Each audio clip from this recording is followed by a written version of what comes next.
Goblins, and welcome back for this month's boss battle. So when we last left off, we had just defeated the troll and gathered our loot. We make our way to Akryl's tower, where he has a mission for you, a quest if you will. It seems that the local wizard has stolen something of intense value of his, and he wants it back. He tells you where the wizard can be found. All the goblins huddle up and come up with a very devious plan, because let's face it, goblins don't attack head on. We like to ambush. We're very devious. So, two of the goblin fodder and Daniel, the goblin bard, go to the local tavern where they see the wizard sitting down. The bard begins to play some music, infused with vicious mockery, to get the wizard a little bit frazzled. He's a D4 tier. He works.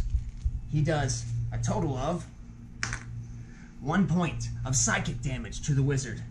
The wizard looks a little too disgruntled, and he starts holding his head. Just then, two goblin fodder walk up and start poking him, and then they ask him, "Don't you like the music?" And he rears back and he goes to cast a spell, first at Chris, our goblin fodder, and he misses miserably and hits the bartender with his natural 1. Congratulations, Chris, you'll get to roll on the D300 chart. And then, without noticing what he did, he turns around and goes to cast a spell at Steven. But unfortunately, he does not critical fail, but he doesn't hit Steven either. Steven jumps out of the way. Then the wizard looks around. The bartender points at him. "You get out of here!" And at the exact same time, the wizard raises his hands and teleports to his wizard's tower, as expected. When he gets to the top of his roof tower, he is met by a very grisly-looking goblin barbarian named Garrett. Garrett looks at him and smiles with a very devious grin, and he takes a swing. And he hits! Garrett also earns a swing on the D300 chart for an additional prize. When he hits the wizard, he stumbles back. By then, two goblins have scaled the end of the tower.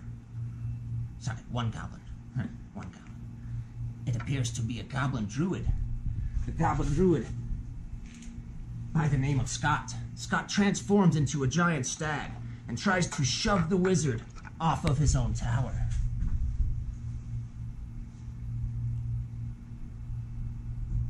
Scott is a D6 tier. Very bardic inspiration.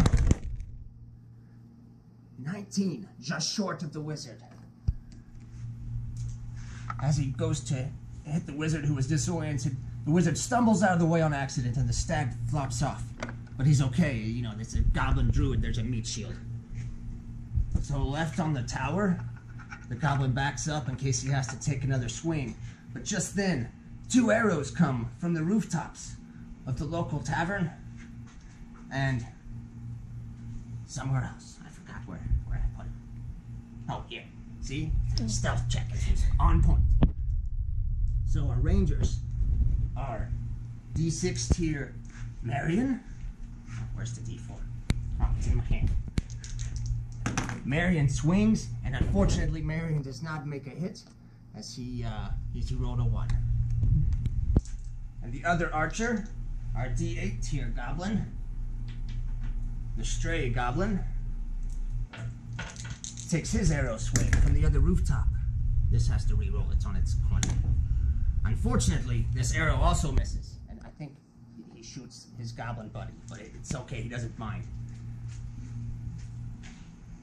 Just then, you hear,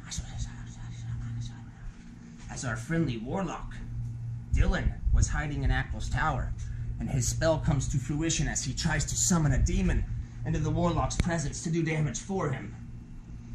If you're wondering, Dylan's patron is Akryl the Lazy Goblin, just so you know. Dylan is a D4 tier. 13. He summons the demon, but the wizard quickly dispels him and knocks him from the tower. All of a sudden, storms start swirling, clouds are collecting. as the crafty goblin starts finishing her spell. Crafty is a D6 tier, and she calls lightning onto the wizard, a taste of his own spells. That's a sideways roll. 16 and 4. Her bardic inspiration has proven its worth, and she calls down lightning and strikes the wizard, doing 2 lightning damage. I think I missed some damages in there. I'll roll them off camera, don't you worry. And I will let you know how much HP he has after this. And then last but not least, everyone hears in the distance as Jason, the Artificer Goblin, hold on. As Jason, the Artificer Goblin, brings out his mighty steampunk engine and starts taking shots from down below at the wizard. Where would he go? Oh, here. Here's our Artificer Goblin. Perfect. So Jason takes a couple shots with the gun arm of the golem. But unfortunately, he just hits the tower and destroys a large portion of it. But it's still very helpful. I believe that is all for this month's boss battle. We have not done enough damage to kill the wizard, but he is mortally wounded, and we will see what happens next month. I would also like to take this time to congratulate a very special goblin. There's a goblin naming to be had. Our very own Marion has got a tattoo of our beautiful logo and Goblins Unite, one of the most selfless and amazing honors that could be bestowed upon me. Thank you, Marion. Will henceforth be known as the Inky Goblin. Thank you, and we'll roll your prizes on the next video right after this one.